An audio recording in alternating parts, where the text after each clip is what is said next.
What's up, y'all? I just wanted to make a video about overthinking.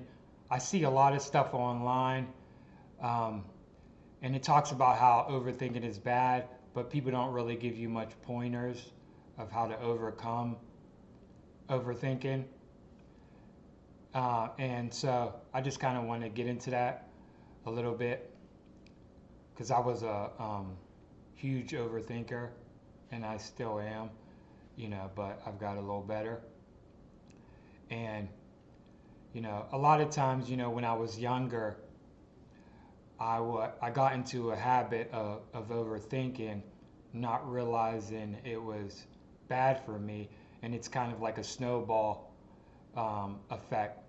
You know, the more you do it, the bigger the snowball gets, the bigger the monster gets, and then when you finally realize there's a problem, you've got this huge snowball, and it just seems overwhelming, and you have to kind of figure out a way to reverse that, which could be really hard when you don't know where to start.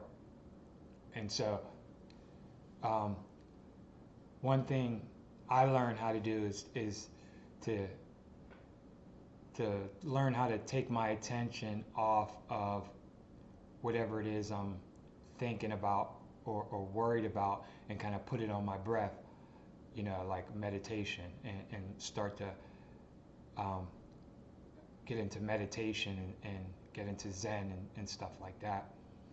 Because a lot of times, we overthink because we're afraid, and we're trying to measure the risk and see if we can come up with a decision that makes success more likely for us.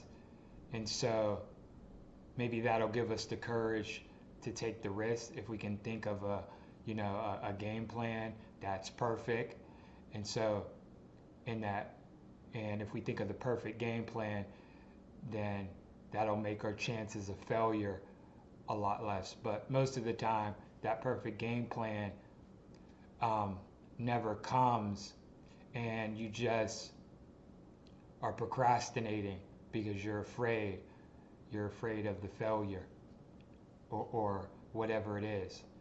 And so, and a lot of times, the more you overthink something, the more, the bigger the fear gets. The bigger the fear gets in your mind, the bigger the fear gets in your body. And and usually when you make decisions or you do anything out of uh, a large amount of fear, it's going to go terrible. And things are more likely to go good when you do things in kind of like a more relaxed, uh, chill state. And so when you take your focus off whatever it is you're scared about, and you put it on something else, it allows kind of like that snowball to get smaller, and it allows your mind to start to relax and your body to relax, because what you put your attention on grows. So if you're putting your attention on what you're afraid of and stuff like that, then it's usually the fear is going to grow. But if you take it off that, maybe put it on your breath, then it allows you to relax.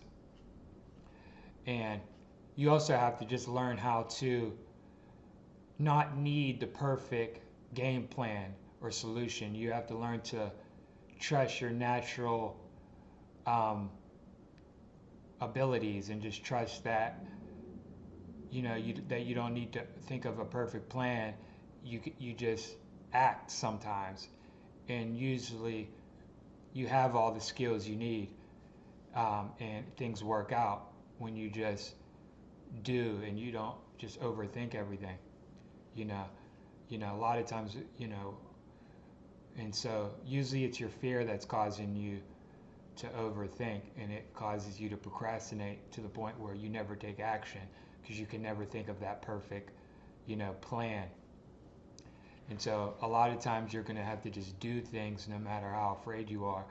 But taking your focus off of all the things that can go wrong and blah blah blah, and the overthinking can allow you to relax a bit. So when you do take action, you'll take action in a more relaxed and chill mindset, instead of a nervous, anxious, you know, place that's going to usually make you do something stupid or just react in a way that's not going to be good for you.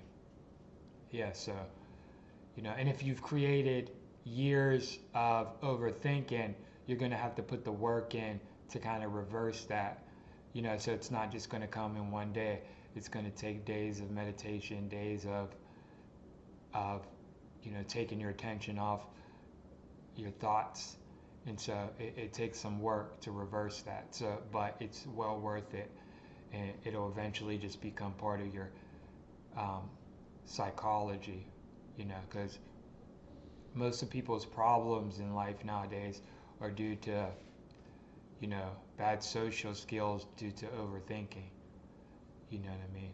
When a lot of times things will go good if you just relax and just do it. You'll be surprised how you'll be surprised at your just natural abilities and just, kind of just, you know, get over your need to come up with the perfect solution, and to accept, like, yeah, you might fail, things might not go the way you want them to, but then you just learn from it. So also you have to kind of detach from your need for things to always go a certain way and just be okay that they might not go the way you want them to, and that's okay. You just learn from that. Instead of creating a story, a lot of times we create stories if we fail at something, like we're losers or we're no good.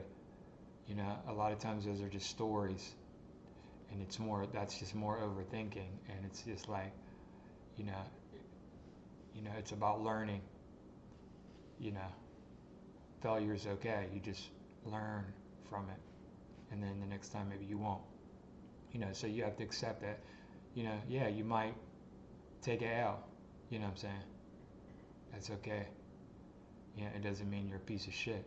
You know what I mean? So, yeah, like, you know, so if overthinking is a problem for you, it's a big problem.